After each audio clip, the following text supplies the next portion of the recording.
বিশেষ অতিথিবৃন্দ এবং স্কাউটের সদস্যবৃন্দ, আসসালামু আলাইকুম।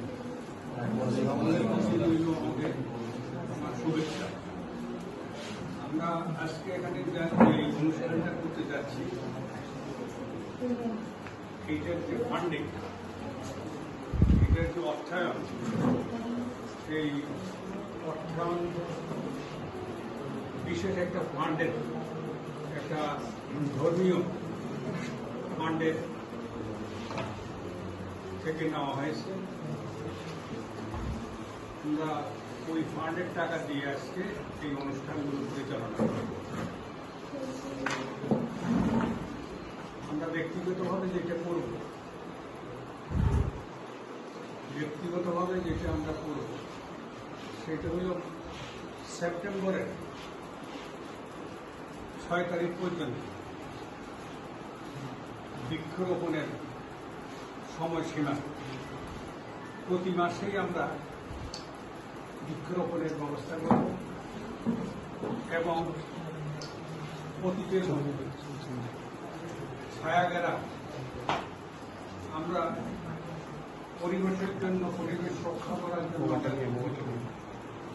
ব্যাপক আলোচনা করব। পরিবেশকে রক্ষা করার জন্য সুস্থ, সুন্দর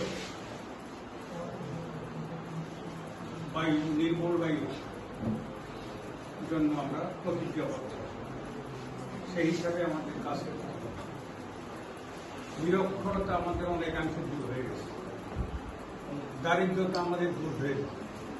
এটা আমাদের সচেতনার কারণে এবং আমাদের অ্যাওয়ারনেসের কারণে আমাদের দারিদ্রতা কমে গেছে একদিকে, আরেকদিকে আমাদের আরেক দুষ্ট মাদক, আরেক দুষ্ট চাঁদা, আরেক দুষ্ট মোবাইল, ওগুলোর দ্বারা আমরা আক্রান্ত হয়েছি। পুরা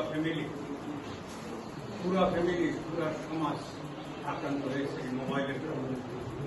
বইয়ের সাথে যোগাযোগ নেই, কিন্তু মোবাইলের সাথে সকলের যোগাযোগ। পরীক্ষার রেজাল্ট কথা নাই বললাম। যারা রাষ্ট্র পরিচালনার দায়িত্বে আছে, তারা সরকারি কর্মচারী হোক, রাজনীতিবিদ হোক, সব কিছুর প্রতি তাদের দৃষ্টি আছে, কিন্তু পড়াশোনার প্রতি তাদের দৃষ্টি নেই। আমি হিসাব করেছি, সেদিন দেখলাম যে এখন তো মে মাস চলে গেছে, কোনো কোনো হাই স্কুলে, কোনো কোনো স্কুলে, প্রাইমারি স্কুলে 21 দিন ক্লাস হয়েছে। যে ছেলে আরো বললাম যে আরো 40 দিন হবে। তাহলে এই যদি হয় প্রাইমারি এডুকেশনের অবস্থা, তাহলে আমাদের দেশের কি ভবিষ্যৎ, সেটা আমরা মানুষ হিসেবে কল্পনা করতে পারিনি। বাকিটা আপনার হাতে, আল্লাহ কি করবে আমরা জানি না। আমরা যেটা পড়াশোনা করে জেনেছি, বুঝেছি, রিসার্চ করেছি, সেটা হল মানুষ এত দরিদ্র কেন, মানুষ এত ধনী কেন। যদি এটা প্রতিজ্ঞা হয়ে থাকে ঋষি আল্লাহ মৃত্যুর আগে এবং মৃত্যুর সময়, আল্লাহ দেওয়া সেই ঋষি যদি থাকে, তাহলে মানুষ স্টারভেশনে, দুর্ভিক্ষে মারা যায় কেন? মানুষের কাপড় নাই কেন? গরিব বাচ্চাদের বিয়ে হয় না কেন? গরিব বাচ্চারা স্কুলে যেতে পারে না? Who is the responsible? কে এটার জন্য দায়ী? এই প্রশ্ন তোমাদের ভবিষ্যতে খুঁজে নিতে হবে। যেদিন তুমি এই প্রশ্নের কাছাকাছি জবাব পেয়ে যাবা, সেদিন তুমি মানুষ হবে। সেদিন তোমাকে বলতে হবে না অমুককে সাহায্য করো। তুমি নিজে নিজে যে সাহায্যের দরকার, তাকে সাহায্য দিবে।